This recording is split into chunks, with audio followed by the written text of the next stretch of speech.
தனியார் பள்ளிகளுக்கு அங்கீகாரம் மற்றும் அனுமதி பெற்றுத் தருவதாக கூறி 100 கோடி ரூபாய்க்கு மேல் மோசடி செய்ததாக தொடரப்பட்ட வழக்கில் திமுக நிர்வாகி அரசகுமார் மீது குண்டர் சட்டம் பாய்ந்துள்ளது. திமுக செய்தி தொடர்பு குழு துணைத் தலைவரான அரசகுமார் சென்னை சாலிகிராமத்தில் பதிவு செய்யப்படாத தமிழ்நாடு தனியார் பள்ளிகள் சங்கம் என்ற அமைப்பை நடத்தி வந்தார். இந்த அமைப்பு மூலம் தமிழகம் முழுவதிலும் உள்ள பல பள்ளிகளிடம் இந்த மோசடியை செய்ததாக அவர் கைது செய்யப்பட்டார். இதுவரை 59 பள்ளிகள் அவர் மீது புகார் அளித்துள்ளன.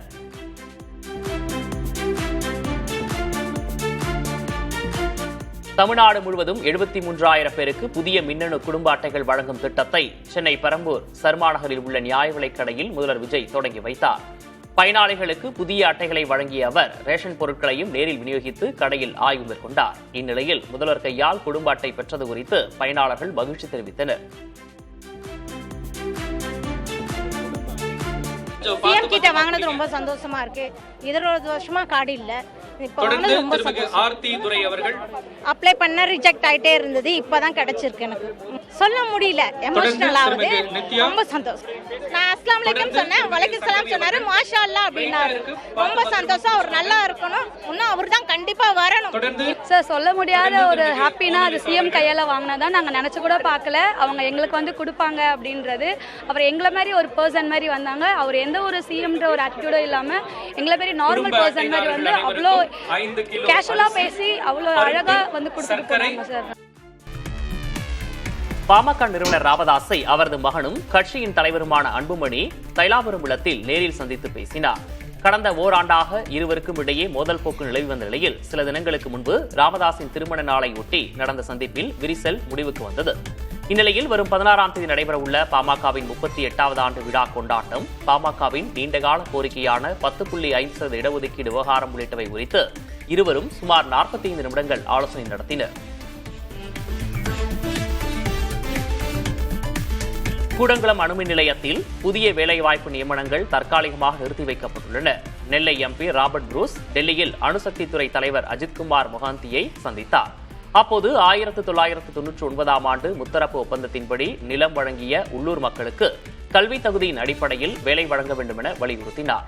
இதுகுறித்து 1 மாதத்திற்குள் உரிய நடவடிக்கை எடுக்கப்படும் என்றும் அதுவரை புதிய வேலைவாய்ப்பு நியமனங்கள் ஏதும் மேற்கொள்ளப்பட மாட்டாது எனவும் அணுசக்தித்துறை தலைவர் உறுதியளித்துள்ளதாக ராபர்ட் புரூஸ் தெரிவித்துள்ளார். சுதந்திர போராட்ட வீரர் அழகு முத்துகோன் குறித்து சர்ச்சைக்குரிய வகையில் ஏஐ வீடியோ வெளியிட்ட விவகாரத்தில் மின்சாரத்துறை அமைச்சர் நிர்மல்குமார் மன்னிப்பு கேட்காவிட்டால் போராட்டம் நடத்துவோம் என அகில இந்திய யாதவ மகாசபை அறிவித்துள்ளது. அந்த அமைப்பின் பொதுச் செயலர் எல்.டி. தாஸ் நெல்லையில் செய்தியாளர்களை சந்தித்த போது அமைச்சர் பதவியிலிருந்து நிர்மல்குமாரை நீக்க வேண்டும் என்றும் அழகு முத்துகோன் குரு பூஜை விழாவில் முதல்வர் விஜய் பங்கேற்று மரியாதை செலுத்தவில்லை என்றும் கூறினார். ஒரு முதல் இந்திய சுதந்திர போராட்ட மாமன்னருடைய புகழுக்கு களங்கம் விளைவிக்கும் வகையில், அதுவும் ஒரு இரு சமூக மக்களிடையே பதட்டத்தை உருவாக்குற வகையில் செயல்பட்ட நிர்மல்குமாரை வந்து உடனடியாக பதவி நீக்கம், அமைச்சர் பதவியிலிருந்து நீக்கணும் அப்படிங்கிறது ஒட்டுமொத்த யாதவ சமுதாயத்தோட கோரிக்கை. தமிழக முதல்வர் ஜோசப் விஜய் வந்து இந்த விஷயத்தில் என்னென்னா தன்னுடைய அமைச்சர் செய்த அந்த வரலாற்று பிழையை ஆமோதிக்கிற விதமாக அவர் அழகுமுத்து கோனாருக்கு மரியாதை செலுத்த நேரில் வரவே இல்லை. ஒரத்தநாடு அருகே காருக்குள் இருந்து சிறுவன் சடலமாக மீட்கப்பட்ட சம்பவம் அதிர்ச்சியை ஏற்படுத்தியுள்ளது. தஞ்சாவூர் மாவட்டம் வடக்குநத்தம் பகுதியைச் சேர்ந்த தனபாலின் 1ஆம் வகுப்பு படிக்கும் மகன் ஞாயிறன்று தனது பெரியப்பா மகன் பிரவீன்குமாருடன் காரில் வெளியே சென்றுவிட்டு திரும்பினார். பிரவீன்குமார் காரை நிறுத்திவிட்டு சென்ற நிலையில் சில மணி நேரம் கழித்து தனது மகனை காணாமல் தனபால் மற்றும் அவரது குடும்பத்தினர் தேடினர். ஆனால் எங்கு தேடியும் கிடைக்கவில்லை. ஞாயிறு இரவு தற்செயலாக காரை திறந்தபோது மகன் உயிரிழந்த நிலையில் சடலமாக கிடந்ததைக் கண்டு அவரும் அவரது குடும்பத்தினரும் அதிர்ச்சி அடைந்தனர். இதுகுறித்து போலீசார் விசாரணை மேற்கொண்டு வருகின்றனர்.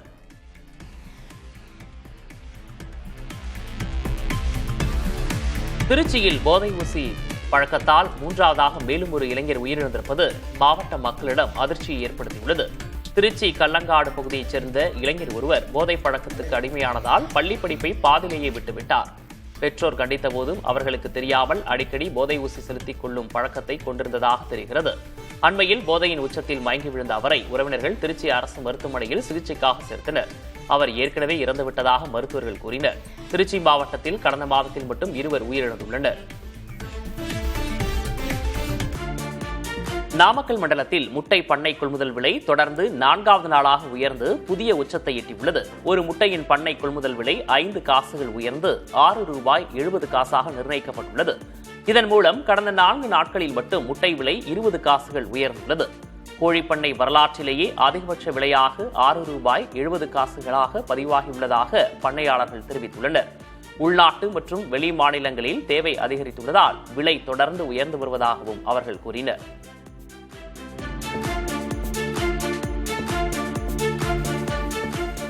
திருப்பூர் மாவட்டம் தாராபுரத்தில் மாணவர் சேர்க்கை இல்லாததால் 5 ஊராட்சி ஒன்றிய தொடக்கப் பள்ளிகள் மூடப்பட அவலநிலை ஏற்பட்டுள்ளது.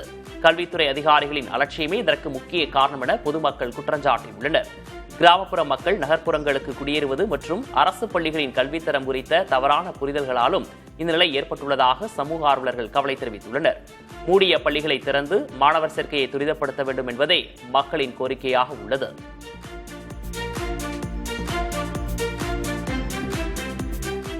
காவிரி நீர் பங்கீடு விவகாரத்தில் கர்நாடக அரசுக்கு எதிராக உச்சநீதிமன்றத்தில் வழக்கு தொடர்ந்து 1 லட்சம் கோடி ரூபாய் நஷ்டஈடு கேட்க உள்ளதாக விவசாய சங்க தலைவர் ஐயாக்கண்ணு தெரிவித்துள்ளார்.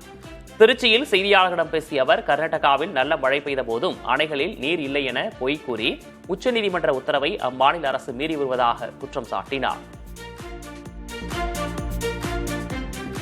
உச்சநீதிமன்றம் உத்தரவு போட்டும் இந்த உத்தரவை நிறைவேற்றாத கர்நாடக அரசை கண்டித்து நாங்கள் உச்சநீதிமன்றத்தில் 1 லட்சம் கோடி நஷ்டஈடு போட போகிறோம். அங்கே புஸ்லி ஆனந்த் மந்திரி வந்திருந்தார் அன்னைக்கு. அவர்கிட்டையும் சொன்னோம், நீங்கள் தமிழக அரசும் வழக்கு போடுங்க ஐயான்ட்டுக்கோம், நாங்களும் போடுறோம், நீங்கள் போடுறதான் போடுங்க அப்படின்னு சொல்லியிருக்காங்க. பயிர்க்கடனை முழுமையாக ரத்து செய்ய கோரி தஞ்சை அருகே தொடக்க வேளாண் கூட்டுறவு சங்கத்தை முற்றுகையிட்டு விவசாயிகள் ஆர்ப்பாட்டத்தில் ஈடுபட்டனர். 200க்கும் மேற்பட்ட விவசாயிகள் குடும்பத்துடன் நெற்கதிர்களை கையில் ஏந்தி பாலாக்குடி தொடக்க வேளாண்மை கூட்டுறவு சங்கத்தை முற்றுகையிட்டனர். தங்களின் அனைத்து வேளாண் கடன்களையும் தள்ளுபடி செய்ய வேண்டும் என முழக்கங்களை எழுப்பினர்.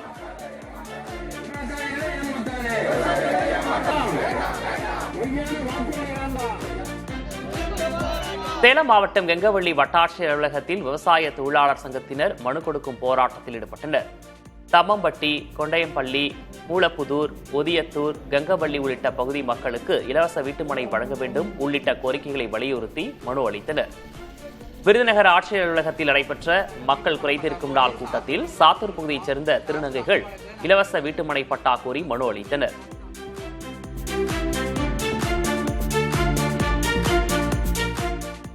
நாகை மாவட்டம் பனங்குடி சிபிசிஎல் ஆலை விரிவாக்கத்திற்காக நிலம் கையகப்படுத்தப்பட்டதில் இழப்பீட்டுத் தொகை வழங்காததை கண்டித்து பாதிக்கப்பட்ட விவசாய தொழிலாளர்கள் தர்ணாவில் ஈடுபட்டனர். ஆட்சியர் அலுவலக கூட்டரங்கில் விவசாயிகள் தர்ணா போராட்டம் நடத்தினர். முறைகேடாக பலருக்கு நிதி வழங்கப்படுவதாகவும் பாதிக்கப்பட்ட தங்களை தவறான தகவல் கொடுத்து தகுதி நீக்கம் செய்துள்ளதாகவும் 200க்கும் மேற்பட்டவர்கள் குற்றம் சாட்டியுள்ளனர்.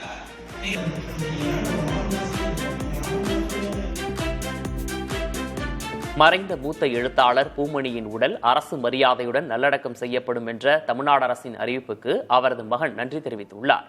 சாகித்ய அகாடமி விருது பெற்ற பூமணி நிமோனியா காய்ச்சல் காரணமாக சென்னையில் காலமானார். அவரது உடல் தூத்துக்குடி மாவட்டம் கோவில்பட்டியில் உள்ள இல்லத்தில் அஞ்சலிக்காக வைக்கப்பட்டுள்ளது. பூமணியின் உடல் சொந்த கிராமத்தில் அரசு மரியாதையுடன் செவ்வாய்க்கிழமை நல்லடக்கம் செய்யப்பட உள்ளது. தனது தந்தைக்கு அரசு மரியாதை வழங்க உத்தரவிட்ட முதல்வர் விஜய்க்கு பூமணியின் மகன் ரவி பூமணி நன்றி தெரிவித்துள்ளார். அவருடைய பிறந்த ஊரான ஆண்டிப்பட்டியில் அவர் நல்லடக்கம் செய்கிறப்போ தமிழக முதலமைச்சர் அரசு மரியாதையுடன் அவருடைய இறுதி சங்கம் நடக்கிறதுக்கு ஏற்பாடு பண்ணியிருக்கிறாரு. அவருக்கு ரொம்ப நன்றி. மறைந்த எழுத்தாளர் பூமணிக்கு பல்வேறு தரப்பினர் அஞ்சலி செலுத்தினர். நிமோனியா பாதிப்பால் காலமான நிலையில் கோவில்பட்டி இல்லத்தில் வைக்கப்பட்டுள்ள அவரது உடலுக்கு எழுத்தாளர்கள் ஜெயமோகன், தமிழ்ச்செல்வன், சோ தர்மன் உள்ளிட்ட இலக்கிய ஆளுமைகளும் பொதுமக்களும் அஞ்சலி செலுத்தினர். பின்னர் செய்தியாளர்களிடம் பேசிய எழுத்தாளர் தமிழ்ச்செல்வன், ஆண்டாளை மையமாக வைத்து எழுதி வந்த நாவல் நிறைவடைவதற்கு முன்பே பூமணி காலமானதாக உருக்கமாக தெரிவித்தார். தமிழ் நவீன இலக்கியத்தில் சிறுகதை, நாவல் என்கின்ற 2 வகைமைகளில் மிகச்சிறந்த பங்களிப்புகளை செய்தவர் எழுத்தாளர் பூமணி அவர்கள். பிறகு என்ற நாவல், முதல் நாவல் எல்லோரையும் திரும்பி பார்க்க வைத்த ஒரு நாவல். இந்திய சுதந்திரத்திற்கு பிறகான ஒடுக்கப்பட்ட மக்களின் கரிசல் வாழ்க்கையை மிக விரிவாக பேசிய நாவல். இப்போதும் கூட அவர் ஆண்டாளை மையமாக வைத்து ஒரு நாவலை எழுதி கொண்டிருந்தார். எங்களை போன்ற எழுத்தாளர்களிடமெல்லாம் அவர் சொல்லிக் கொண்டிருந்தார். அந்த நாவல் விட்டு பெறுவதற்கு முன்னாலேயே அவருடைய வாழ்க்கை முடித்து விட்டது மிகப்பெரிய சோகம். விருதுநகர் மாவட்டம் சிவகாசி அருகே டாஸ்மாக் கடையை அகற்ற கோரி போராடிய பொதுமக்களுக்கும் டிஎஸ்பிக்கும் வாக்குவாதம் ஏற்பட்டது. ஐயம்பட்டி கிராமத்தில் செயல்பட்டு வரும் டாஸ்மாக் கடையை அகற்ற கோரி கிராம மக்கள் முற்றுகை போராட்டத்தில் ஈடுபட்டனர். தகவல் அறிந்து அங்கு சென்ற டிஎஸ்பி அனில்குமார் பொதுமக்களுடன் பேச்சுவார்த்தை நடத்தினார். அப்போது அவருக்கும் பொதுமக்களுக்கும் இடையே வாக்குவாதம் ஏற்பட்டது.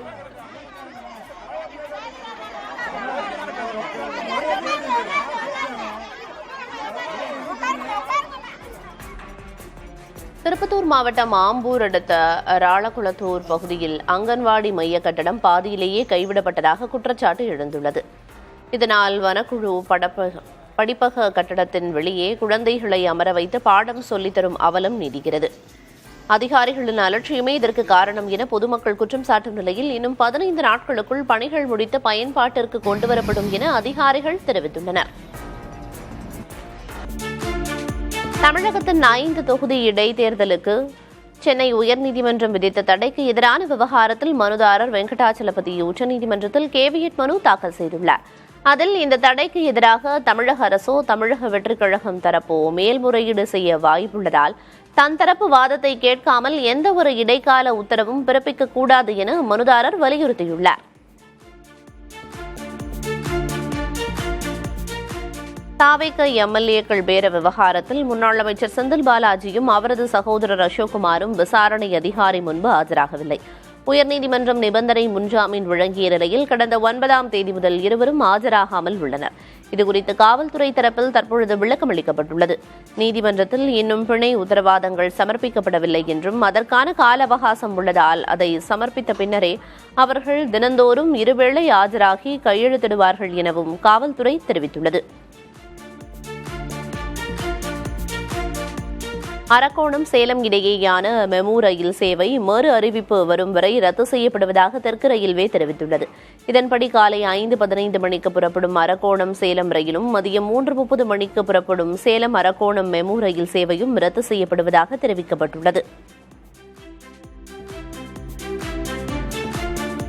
மதுரை மாவட்ட ஆட்சியர் அலுவலகம் முன்பு பல்வேறு அமைப்புகள் நடத்திய தொடர் போராட்டங்களால் நுழைவு வாயில் 1 மணி நேரத்திற்கும் மேலாக மூடப்பட்டது. இதனால் மக்கள் குறைதீர்க்கும் கூட்டத்திற்கு வந்த பொதுமக்கள் கடும் அவதியடைந்தனர். மேலும் அங்கு ஏற்பட்ட கடும் போக்குவரத்து நெரிசலில் தேர்வு எழுதச் செல்ல வேண்டிய மாணவி ஒருவர் சிக்கிய நிலையில் காவல்துறையினர் அவரை பத்திரமாக மீட்டு அனுப்பி வைத்தனர். இந்த பகுதியில் அடிக்கடி போராட்டங்கள் நடப்பதால் கடும் அவதிக்குள்ளாவதாக வாகன ஓட்டிகள் வேதனை தெரிவித்துள்ளனர்.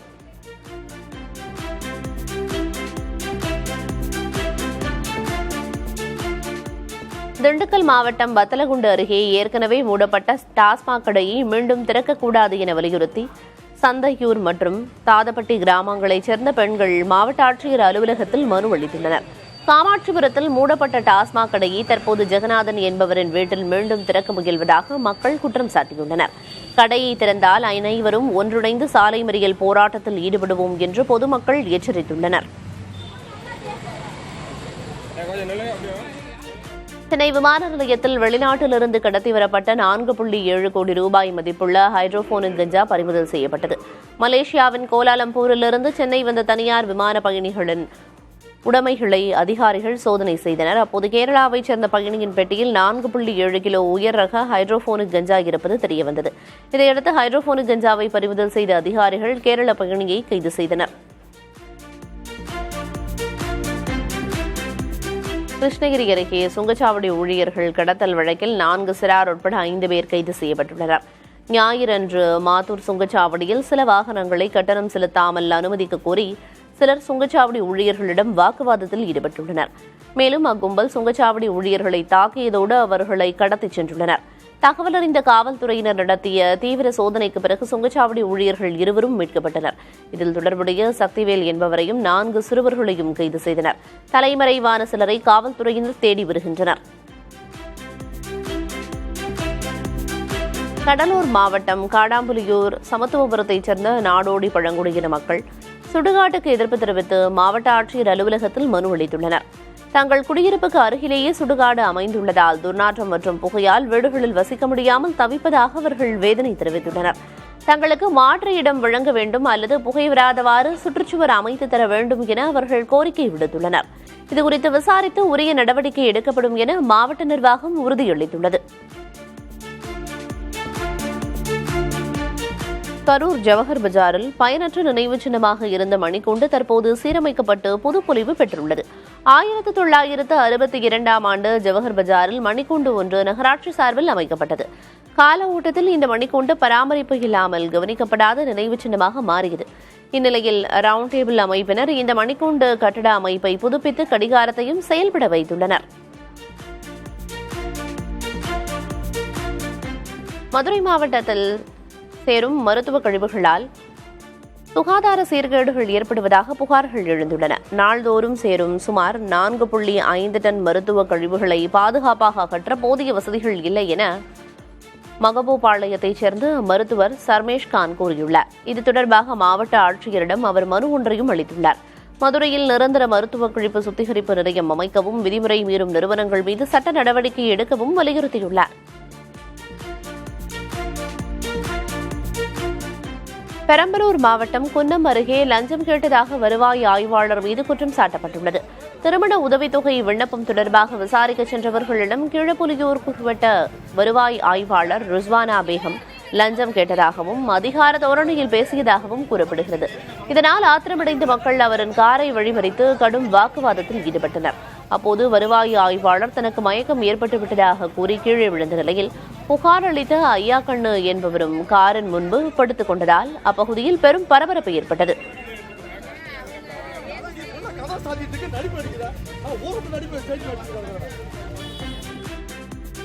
புதுக்கோட்டையில் சாதிச்சான்று மற்றும் வீட்டுமனை பட்டா வழங்க கோரி மாவட்ட ஆட்சியர் அலுவலகம் அருகே பழங்குடியின மக்கள் காத்திருப்பு போராட்டத்தில் ஈடுபட்டனர். தமிழ்நாடு தீண்டாமை ஒழிப்பு முன்னணி சார்பில் நடைபெற்ற இப்போராட்டத்தில் 100க்கும் மேற்பட்டோர் பங்கேற்றனர்.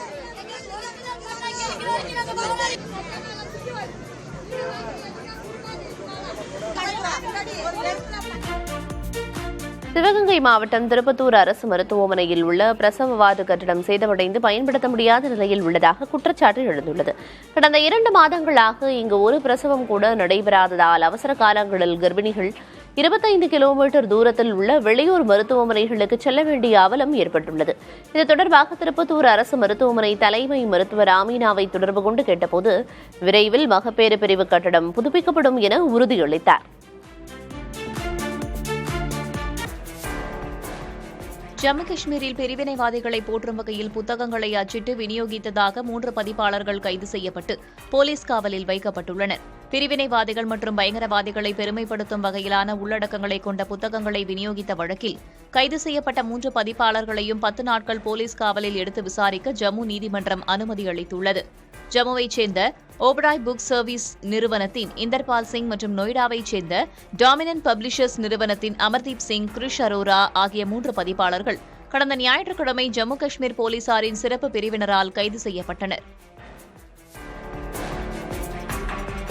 சொத்து குவிப்பு வழக்கில் கடலூர் நீதிமன்றத்தில் ஆஜராவதிலிருந்து திமுக முன்னாள் அமைச்சர் MRK பன்னீர்செல்வம் உட்பட அவரது குடும்பத்தினருக்கு சென்னை உயர்நீதிமன்றம் விலக்களித்துள்ளது. வருமானத்துக்கு அதிகமாக சொத்து சேர்த்ததாக தொடரப்பட்ட இந்த வழக்கில் தங்களை விடுவிக்க கோரிய மனு தள்ளுபடி செய்யப்பட்டதை எதிர்த்து MRK பன்னீர்செல்வம் மேல்முறையீடு செய்திருந்தார். இந்த மனுவை விசாரித்த நீதிபதி இளந்திரையன் அவர் நேரில் ஆஜராவதிலிருந்து விலக்களித்ததோடு இதுகுறித்து ஜூலை 30ஆம் தேதிக்குள் பதிலளிக்குமாறு லஞ்ச ஒழிப்புத்துறைக்கு உத்தரவிட்டுள்ளார். குற்றாலத்தில் தென்மேற்கு பருவமழையால் அனைத்து அருவிகளிலும் தண்ணீர் வரத்து சீராக உள்ளதால் வார நாட்களிலும் சுற்றுலா பயணிகளின் வருகை அதிகரித்துள்ளது.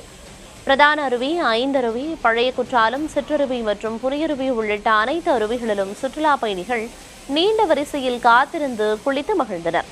சீசன் களை கட்டியிருப்பதால் உள்ளூர் வியாபாரிகளும் மகிழ்ச்சியடைந்துள்ளனர்.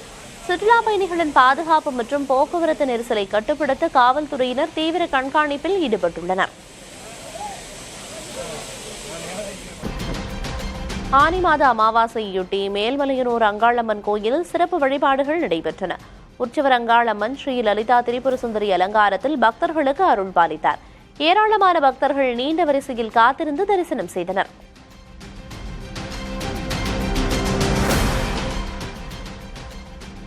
கடலூர் மாவட்டம் புவனகிரியில் உள்ள பிரசித்தி பெற்ற அங்காள பரமேஸ்வரி அம்மன் ஆலயத்தில் ஆனி மாத அமாவாசையொட்டி ஊஞ்சல் உற்சவம் வெகு விமர்சையாக நடைபெற்றது. சிறப்பு அலங்காரத்தில் அம்மன் எழுந்தருளிய நிலையில் திரளான பக்தர்கள் கலந்து கொண்டு வழிபட்டனர்.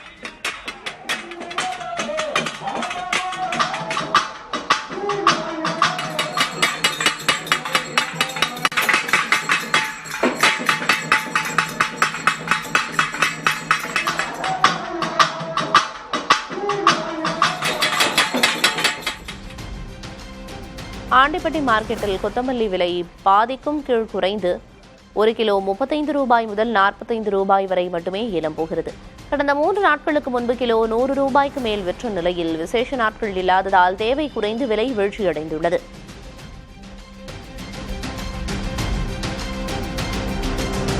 தமிழகத்தில் மின் திருட்டில் ஈடுபட்டவர்களிடமிருந்து 98 லட்சம் ரூபாய் அபராதமாக வசூலிக்கப்பட்டுள்ளது. இது தொடர்பாக அரசு வெளியிட்டுள்ள அறிக்கையில் தமிழ்நாடு மின் பகிர்மான கழகத்தின் அமலாக்கப் பிரிவு கடந்த ஜூன் 15ஆம் தேதி முதல் 30ஆம் தேதி வரை சென்னை, கோயம்புத்தூர், மதுரை மற்றும் திருச்சி உள்ளிட்ட இடங்களில் சோதனை மேற்கொண்டதாக கூறப்பட்டுள்ளது. அப்போது மின் திருட்டில் ஈடுபட்டதாக 78 வழக்குகள் பதிவு செய்யப்பட்டு 98,39,000 ரூபாய் அபராதமாக வசூலிக்கப்பட்டதாக தெரிவிக்கப்பட்டுள்ளது.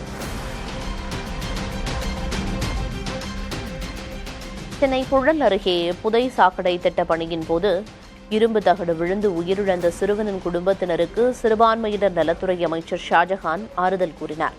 பின்னர் செய்தியாளர்களை சந்தித்த சிறுவனின் தாயார் அரசிடமிருந்து நிவாரணம் பெற்றுத் தருவதாக அமைச்சர் உறுதியளித்திருப்பதாக கூறினார்.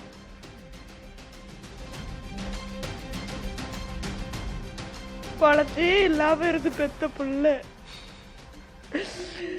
3 வருஷம் தான் இருந்திருக்கான். 10 நாளோட முடிஞ்சிட்டான். இருக்காங்க வளர்த்தவங்க. இவரு என்ன பண்ணணும்னு எங்களுக்கு தெரியல.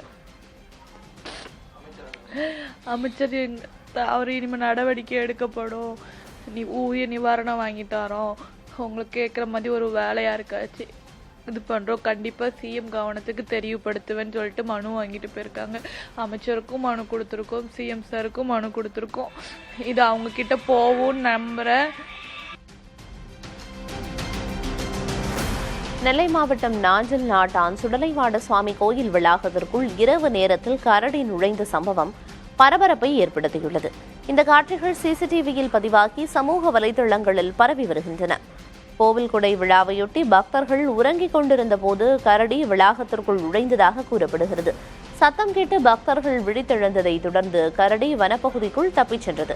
சம்பவத்தில் யாருக்கும் காயம் ஏற்படவில்லை. கரடியை பிடிக்க வனத்துறையினர் நடவடிக்கை எடுக்க வேண்டும் என பொதுமக்கள் கோரிக்கை விடுத்துள்ளனர்.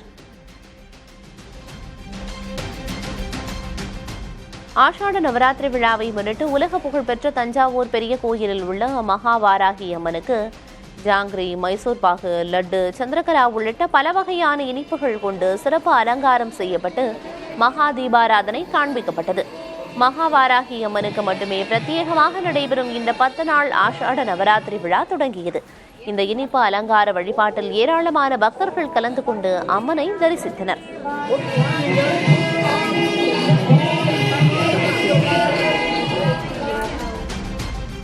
தூத்துக்குடி மாநகராட்சி அலுவலகம் முன்பு போராட்டத்தில் ஈடுபட்ட தூய்மை பணியாளர்கள் கைது செய்யப்பட்டனர். பணி நீக்கம் செய்யப்பட்ட தூய்மை பணியாளர் பொன்ராஜுக்கு மீண்டும் பணி வழங்க வேண்டும், மாவட்ட நிர்வாகம் அறிவித்த ஊதியத்தை வழங்க வேண்டும் என்பன உள்ளிட்ட கோரிக்கைகளை வலியுறுத்தி போராட்டம் நடத்தினர்.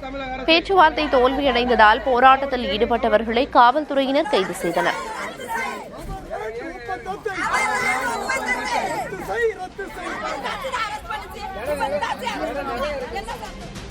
மாம்பழங்களுக்கு உரிய விலை கிடைக்காததால் தேனி மாவட்டம் பெரியகுளம் பகுதியில் மாங்காய்கள் பறிக்கப்படாமல் மரத்திலேயே பழுத்து உதிர்ந்து அழுகி வருகின்றன.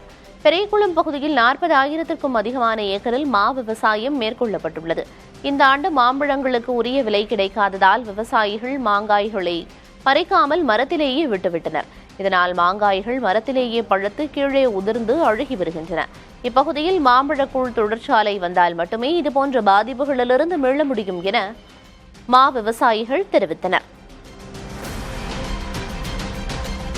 திருச்சி துறையூரில் அரசு பேருந்து நடத்துனரை தாக்கி இளைஞர்கள் 2 கைது செய்யப்பட்டுள்ளனர். படுகாயமடைந்த நடத்துனர் மருத்துவமனையில் அனுமதிக்கப்பட்ட நிலையில் ஓட்டுநர் மற்றும் நடத்துனர்கள் துறையூர் காவல் நிலையத்தில் திரண்டு புகார் அளித்தனர். போக்குவரத்து ஊழியர்களுக்கு பாதுகாப்பு வழங்க ஊழியர்கள் வலியுறுத்தியுள்ளனர்.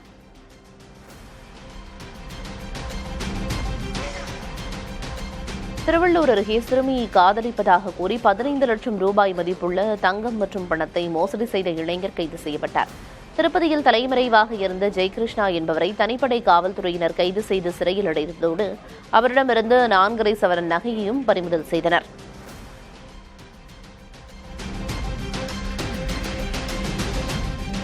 வேலூரில் டாஸ்மாக் கடை அருகே உள்ள ஏடிஎம் மையத்தின் கதவு மற்றும் இயந்திரத்தை அடித்து உடைத்த கும்பலை காவல்துறையினர் தேடி வருகின்றனர். காகிதப்பட்டறை பகுதியில் பள்ளி, கோயில் மற்றும் குடியிருப்புகளுக்கு மத்தியில் ஒரே இடத்தில் 3 டாஸ்மாக் கடைகள் செயல்பட்டு வருவதால் அப்பகுதி பொதுமக்கள் பெரும் அவதிக்குள்ளாகி வருவதாக தெரிவிக்கின்றனர். இந்நிலையில் மதுபோதையில் ரகளையில் ஈடுபட்ட சிலர் அங்கிருந்த ஏடிஎம் மையத்தை அடித்து நொறுக்கிவிட்டு தப்பியோடியுள்ளனர்.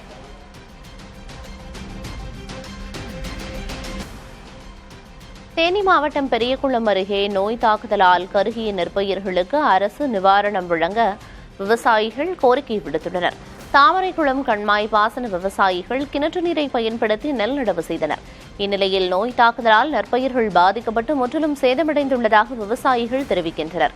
பெரியகுளம் வேளாண் துறை அதிகாரிகளிடம் கேட்டபோது பாதிக்கப்பட்ட விவசாய நிலங்கள் மண் மற்றும் நீர் ஆய்வுக்கு அனுப்பப்பட்டிருக்கிறது என்றும் ஆய்வு முடிவு வந்த பின் நிலங்களில் ஆய்வு மேற்கொள்ளப்படும் எனவும் தெரிவித்தனர்.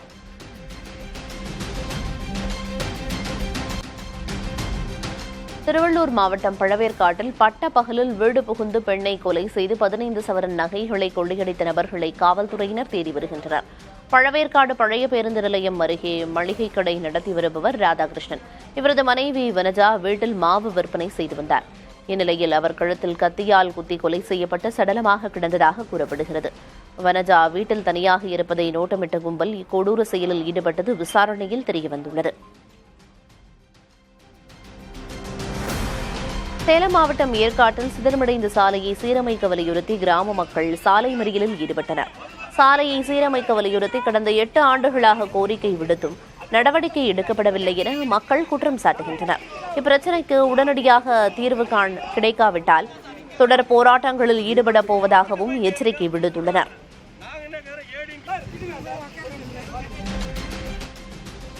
சென்னை ஆதம்பாக்கத்தில் சாதி பெயரை குறிப்பிட்டு இழிவுபடுத்தியதாக புகார் அளிக்க வந்த இளைஞரை காவல்துறையினர் தாக்கிய சம்பவம் பரபரப்பை ஏற்படுத்தியுள்ளது. உணவு டெலிவரி வேலை செய்து வரும் சென்னை அசோக் நகர் பகுதியைச் சேர்ந்த ராஜா என்பவரை உணவு ஆர்டர் செய்த நபர் சாதி பெயரை குறிப்பிட்டு அவதூறாக பேசியதாக கூறப்படுகிறது.